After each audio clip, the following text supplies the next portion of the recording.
ہم نے اپنی حکومتوں سے کھل کر یہ مطالبہ اب تک نہیں کیا۔ ہمارے افواج کا جو موٹو ہے وہ 3 چیزیں ہیں: ایمان، تقوی اور جہاد۔ یہ موٹو ہے ہماری افواج کا۔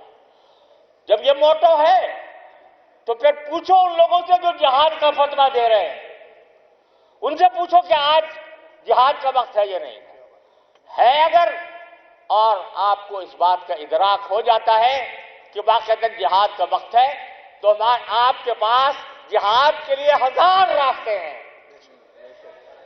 آپ نے وہ راستے مختلف مواقع پر استعمال کیے ہیں۔ آپ نے بہت سے ہمیں استعمال کیے، آپ نے مختلف مقامات پر استعمال کیے۔ آپ کے پاس آج بھی راستے موجود ہیں، اور مجھ سے زیادہ آپ جانتے ہیں کہ کیسے راستے ہو سکتے ہیں۔ آج آپ کے اوپر جہاد فرض ہو چکا ہے، ہر اسلامی حکومتوں پر جہاد فرض ہو چکا ہے۔ تمام مسلمان حکومتوں پر درجہ بدرجہ یہ جہاد فرض ہے۔ آنکھوں سے اپنے سامنے 55,000 سے زائد کلمہ توحید کے ماننے والوں کو ذبح ہوتے دیکھ کر بھی ان پر جہاد فرض نہ ہو، اگر پھر ان کے اسلحہ کس کام کی، فوجیں کس کام کی، وہ اپنے مسلمانوں کو اس ظلم و ستم سے نجات نہ دلا سکتے۔ قرآن کریم کہتا ہے وَإِنِ اسْتَنْصَرُوكُمْ فِي الدِّينِ فَعَلَيْكُمُ النَّصْرُ۔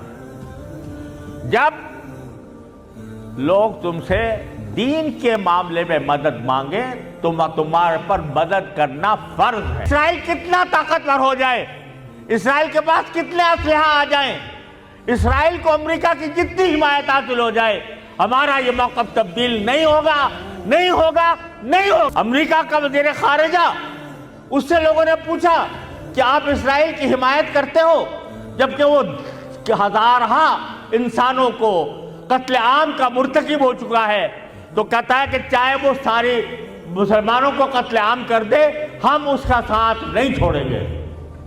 یہ اعلان برملا اس نے کیا ہے، وزیر خارجہ نے برملا یہ اعلان کیا ہے۔ لعنت ہو اس اعلان پر، لعنت ہو اس اعلان پر۔ ارے گھر تباہ کر دو، لیکن ہم فلسطین کی حمایت سے دستبردار نہیں ہو سکتے۔ قرآن کا یہ حکم ہم پر فرض ہے، ان استنصروکم فی الدین فعلیکم النصر۔ اور اگر اقوام متحدہ کی بات کرتے ہو، وہ اقوام متحدہ جو تمہارے ہاتھ کا کھلونا ہے، وہ اقوام متحدہ جو تم نے صرف اپنے مفاد کی خاطر بنائی ہے،